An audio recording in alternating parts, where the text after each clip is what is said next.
Assalamualaikum warahmatullahi wabarakatuh.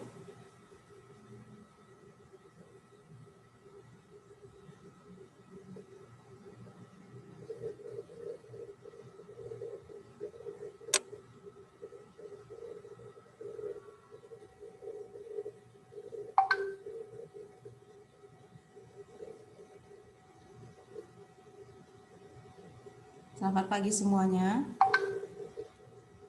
Pagi, Mem. Pagi, Bu. Kita mulai aja ya. Iya, Mem.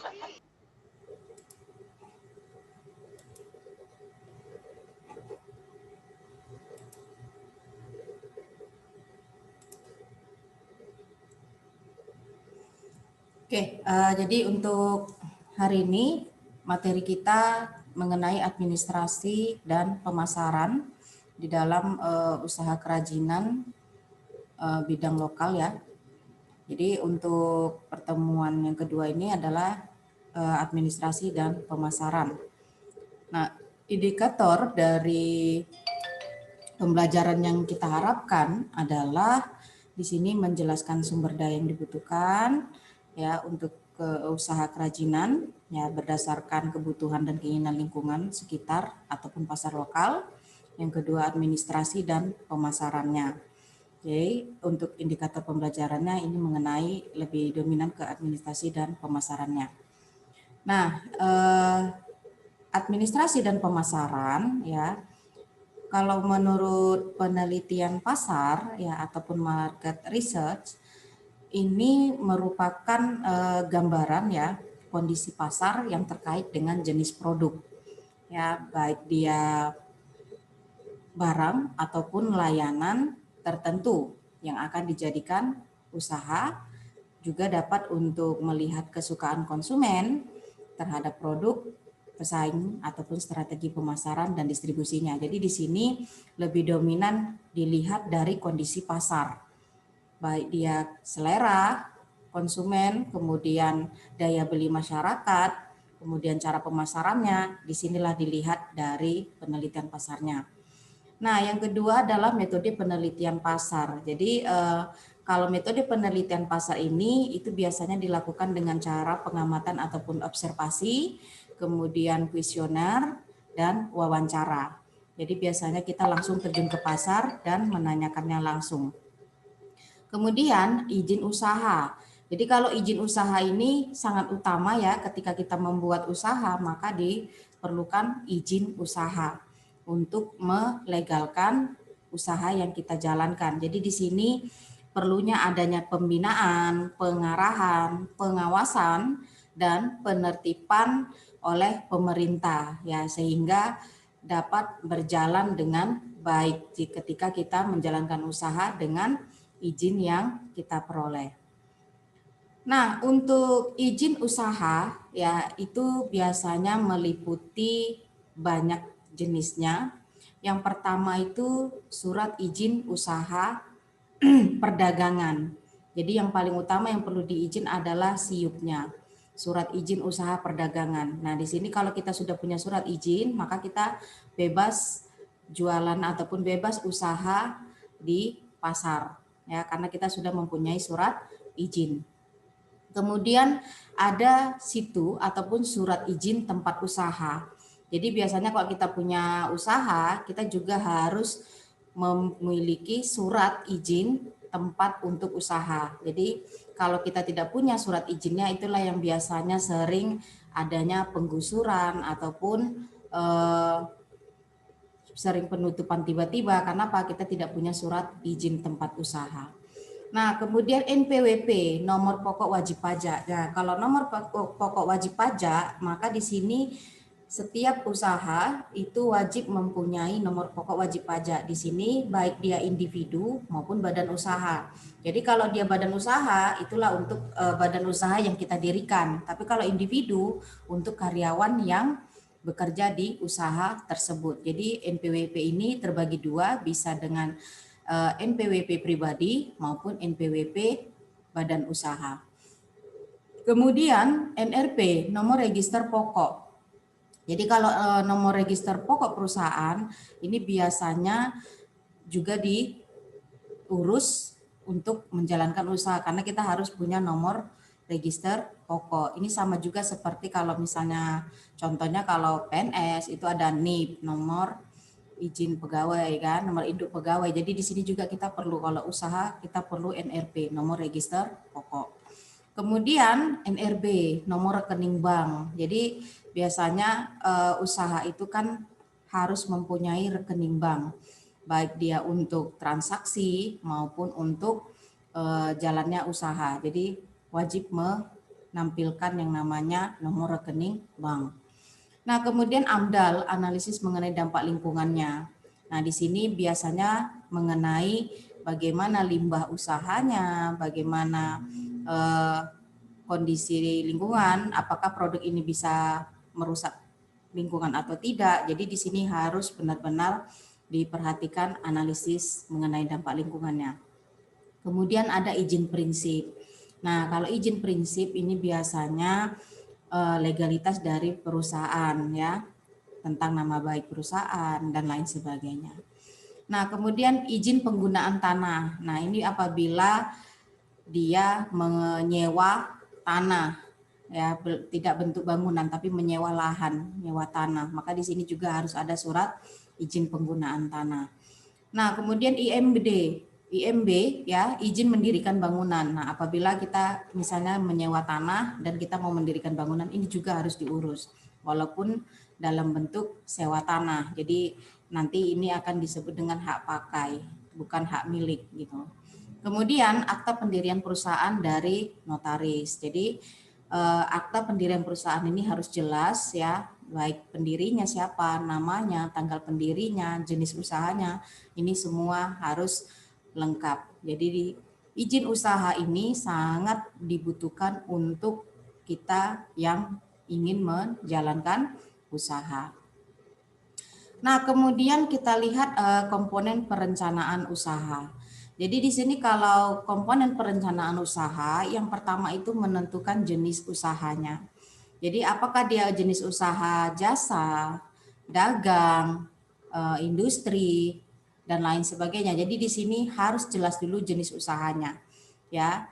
Nah, sehingga kita perlu mempertimbangkan faktor internal maupun eksternalnya, yaitu yang pertama jumlah modal dan sumber modal yang diperlukan. Jadi di sini berapa jumlah modal yang diperlukan dan dari mana aja sumber modal yang diperlukan. Apakah dia sumber modal pribadi atau sumber modal pinjaman dari bank dan lain sebagainya.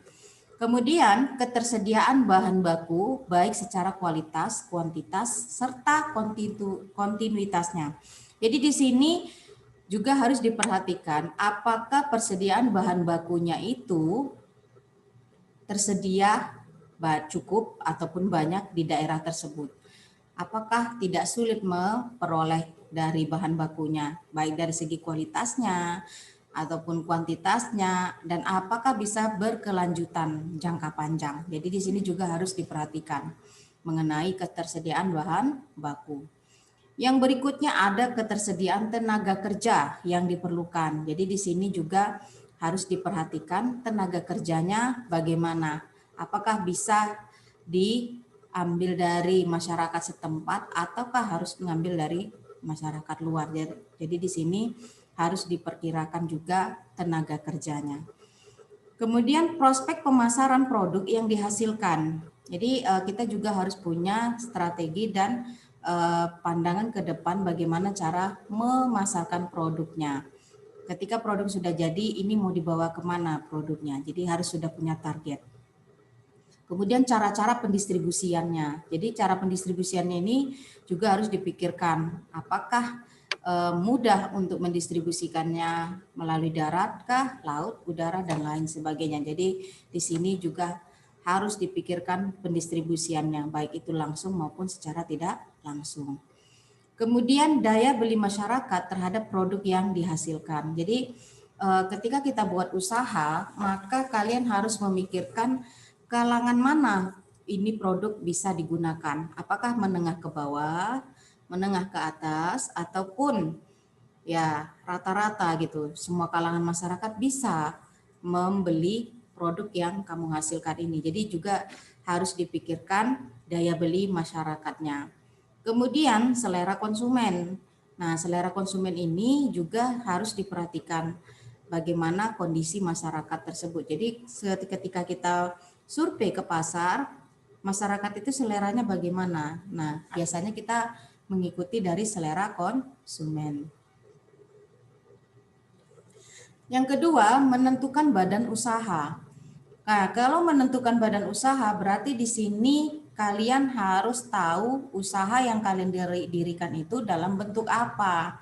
Kalau dia perusahaan perseorangan ataupun PO ya, maka di sini surat izinnya juga berbeda ya dari keempat jenis usaha ini. Jadi kalau perusahaan perorangan ini biasanya mengenai modal ya, modal pribadi maupun modal usaha itu biasanya harta pribadi dan harta usaha itu biasanya tidak bisa sulit dipisahkan karena memang usaha perorangan gitu.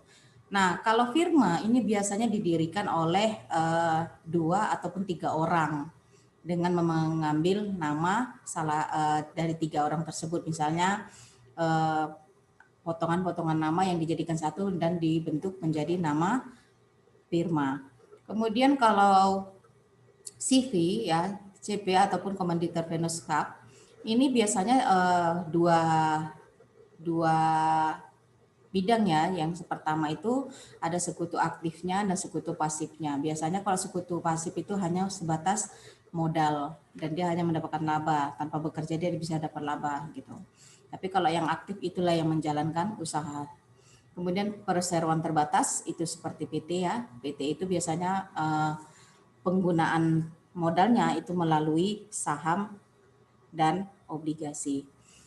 Nah, kemudian komponen perencanaan usahanya itu juga harus ada izin usaha. Nah, jadi izin usaha tadi sudah dijelaskan terlebih dahulu. Nah, kemudian penyusunan proposal usaha. Biasanya ini juga diperlukan untuk mengajukan apabila kamu mau mengajukan izin usaha, kemudian mengajukan badan usaha, kemudian modal, ini diperlukan karena biasanya pihak-pihak tertentu akan melihat dari proposal usaha yang kamu buat. Nah, kita lihat dari langkah-langkah penyusunan perencanaan. Nah, kalau dari langkah-langkah penyusunan perencanaan ya, itu berarti penyusunan proposal usaha. Jadi di sini proposal usaha tadi yang pertama itu dari segi pengertiannya. Kamu harus tahu dulu apa sih pengertiannya. Ya, kemudian manfaat dari proposal usaha tersebut. Baru tujuan dari proposal usaha dan sistematika proposal usahanya bagaimana. Jadi di sini biasanya untuk membuat para investor ya tertarik dalam usaha yang kamu lakukan sehingga mereka mau memberikan modal ya ataupun penanaman modal kepada usaha yang kamu berikan. Jadi di sini harus jelas semuanya dalam penyusunan proposal. Nah, kita lihat dari contoh sistematika proposal usaha. Nah, yang pertama itu latar belakangnya. Jadi latar belakang ini harus benar-benar rinci dan jelas ya kenapa usaha itu yang kamu buka. Jadi latar belakangnya bagaimana.